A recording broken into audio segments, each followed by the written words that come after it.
મિત્રો, ઈશારો એટલે કે લાગણી આ તમારા વ્યવહાર અને માનસિક સ્થિતિને નિયંત્રણમાં રાખે છે. બસ આટલું જ નહીં, તમારા શરીરનું તાપમાન અને રંગોને પણ કંટ્રોલ કરે છે. દરેક લાગણીઓ કંઈક કહેતી હોય છે અને રંગ પણ અલગ બતાવે છે. આપણે સામાન્ય રીતે કહેતા હોઈએ છીએ કે જો પેલું ગુસ્સામાં કેટલું કાળો લાલ થઈ ગયો છે, તો શરમથી ગુલાલી અથવા લાલ થઈ જઈએ છીએ, ડરમાં પીળો અથવા વાદળી થઈ જઈએ છીએ. શરીરની ભાવનાઓના કારણે અવારનવાર ફેરફાર દેશ, શહેર, મોસમ, પર્યાવરણ પ્રમાણે બદલાતા રહે છે. જરૂરી નથી કે ભારતમાં ગુસ્સામાં કોઈ લાલ થઈ જાય છે તો કોઈ યુએસએલ આર્ટિકલમાં રહેનાર કોઈ વ્યક્તિ સાથે અલગ થાય, પરંતુ ભાવનાઓ, લાગણીઓના કારણે શરીર ફેરફાર અને સેન્સર્સ સમગ્ર દુનિયાભરમાં એક જ જેવો હોય છે. આ અભ્યાસ 701 લોકો પર કરવામાં આવ્યો હતો. વિજ્ઞાનોએ હાલમાં એક અભ્યાસ કર્યો છે. આ અભ્યાસ એટલા માટે જરૂરી છે કે અભ્યાસમાં આ રંગો અને તાપમાનના આધારે ભાવનાઓની સંબંધિત માનસિક બીમારીઓને બરાબર કરી શકાય છે.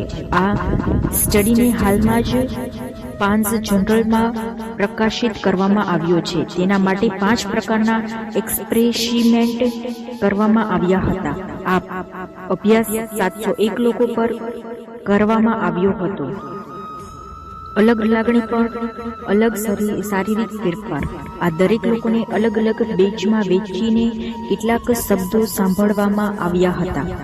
વાર્તા સાંભળી, ફિલ્મો બતાવી, ચહેરાના હાવભાવ બતાવ્યા. પછી તેમને પૂછવામાં આવ્યું, તમે જ્યારે આ જોઈ રહ્યા હતા ત્યારે તમારા શરીરમાં કયા ભાગમાં કયા પ્રકારની લાગણી થઈ રહી હતી? દરેક ભાગ લેનાર લોકોએ કહ્યું કે તેમના શરીર પર કેવા કેવા ફેરફાર મહેસૂસ કરી રહ્યા હતા. જે લોકો પર પ્રયોગ કરવામાં આવ્યો હતો તેઓ યુરોપ અને એશિયનના હતા. કેવી રીતે લાગણીઓ શરીરનો નશો બદલી નાખે છે.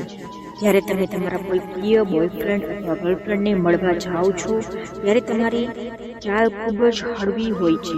દિલ એક્સાઇટમેન્ટ ઝડપથી ધબકે છે. જ્યારે ચિંતામાં તમારા સ્નાયુઓ ખેંચાઈ જાય છે, હાથ પરસેવા થવા લાગે છે. સામાન્ય રીતે મોટાભાગે નોકરીના ઇન્ટરવ્યૂ દરમિયાન પણ આવું જ થાય છે. લાગણીઓ શરીરના દરેક અંગ અને સિસ્ટમને એક્ટિવ કરે છે. અભ્યાસમાં જાણવા મળ્યું કે પ્રમાણે દરેક લાગણી માટે કાર્ડિયોવેસ્ક્યુલર અને હાડપિંજરના સ્નાયુઓ પર ભાર મૂકે છે, એટલે કે હૃદય, ફેફસાના સ્નાયુ અને હાડકાઓ પર વજન આપે છે. આ સિવાય તે ન્યુરો એન્ડોક્રાઇન અને ઓટોમેનિક નર્વસ સિસ્ટમને પણ અસર કરે છે, જેના કારણે શરીર અને લાગણીઓ વચ્ચે તાલમેલ રહે છે. રાધે રાધે.